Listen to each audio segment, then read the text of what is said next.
आं इतिमध्य बुंबाय जे बियो जाहैबाय UPPL नि स्ट्रेटेजि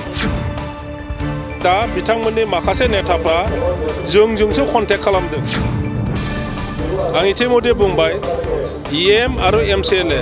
साब्रै UPPL नि नेताफ्रा थाबैनो BPF आव जगदान जागोन बिथांमोननि मोनसे पलिटिकल स्ट्रेटेजि जे BPF दोलोनि नेताफोरनि गेजेराव माबोरै कनफ्यूजन लाबोनो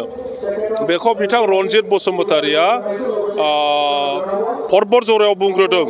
जे गावहालायनो परबतजरायाव दारायसिगोन आंलायनो आंनि समस्तियाव UPPL जानानै दारायगोन बेनि उनाव जेब्ला आं काउन्टार खालामबाय जे जि UPPL दोलोआ दिनै BTC जों सृष्टि खालामनाय BTC खौ धंस खालामबाय 40टा डिपार्टमेन्ट लाबोनायाव 16टा major department education PWD health agriculture irrigation बायदिसिना डिपार्टमेन्टखौ हरफिनजोब्बाय BTC आ दिनै पावार गैला खालामबाय बे दोलोआव आं मानो थांनो जि BTC आ साख्रि होनो हायोमोन 4 ग्रेड 3 ग्रेड साख्रि होयोमोन बोसोरफ्रामबो जोङो 1000 2000 मानसिफोरनो जों साख्रि होदोंमोन दिनै 3 बोसोर जाबाय बे UPPL गभर्नमेन्ट जानाय लोगो लोगो सासेबो जोंनि BTC नि गथ'फ्रा साख्रि मोनाखिसै बे दोलोआव मानो थांनो जोङो BTC खौ सालायनो थाखाय 200 निबो बारा रेभिनिउ कालेक्शन खालायोमोन जोङो हाथाय बाजार टेन्डार होनानै बे बिलोफोरखौ टेन्डार होनानै जोंनि एग्रिकालचारनिफ्राय जोङो टेक्स लानानै नियम मथे टेक्स लानानै फरेस्ट रेभिनिउफोरखौ गासिबो जमा खालामजोबनानै दिनै बिथांमोनहा रेभिनिउ कालेक्शन खालामनो हाला फरेस्ट रेभिनिउखौबो आसाम गभर्नमेन्टजों लांजाबाय बे दोलोआव मानो थांनो जाय दोलोआ दिनै BTC खौ थेर बेथेर खालामबाय 6 शिड्युल होननाय गैला दिनैहाय मोनसे कम्पेक्ट एरियामोन बड'लेण्ड सृष्टि खालामनो मोनसे कनसेप्टजों जोङो बाउन्डारिखौ थिक खालामना लादोंमोन नोंथांमोना खेल दंना गैया BTC हा मोनसे कंक्रिट पलिटिकल बाउन्डारि दंना गैया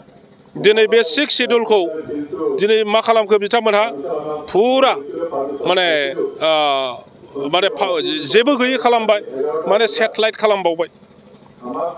सेटेलाइट खालामबाय माखासे गामि सोदेरनानै बे राभा हासं बायदि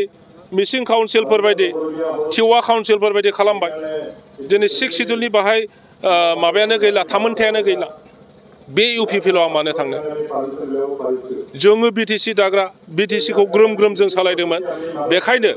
UPPL आ जेरैबायदि धंस खालामबाय BTC खौ जों दा BPF हिसाबै गोख्रोङै गसंफिननानै फैगौ MP इलेक्शनखौ मोननै समस्ति क'क्राझार आरो मंगलदै उदालगुरियावबो देरहानानै जोङो फैगौ BTC माबाजायाव इलेक्शनाव जेरैखि जाया जोङो सरकार दाफिनगोन सर पाब्लिक पिपल जइन जाथारसिगोन होननानै बिथांमोना जुदि नों खोथा मोनाब्ला बेबायदि बाथ्राखौ मारै बुंनो मोनखो सारा माबायदि क्लियार होनो सानो बेनि बेलायाव आं इतिमध्य बुंबाय जे बियो जाहैबाय UPPL नि स्ट्रेटेजि जोंनि गेजेराव कनफ्यूजन लाबोनो जोंनि इनफरमेशन बायदिब्ला आं दाख्लैबो बुंबाय जे दा बिथांमोननि माखासे नेताफ्रा जोंजोंसो कन्टेक्ट खालामदों आं इतिमध्य बुंबाय EM आरो MCLA साब्रै UPPL नि नेताफ्रा थाबैनो BPF आव जगदान जागोन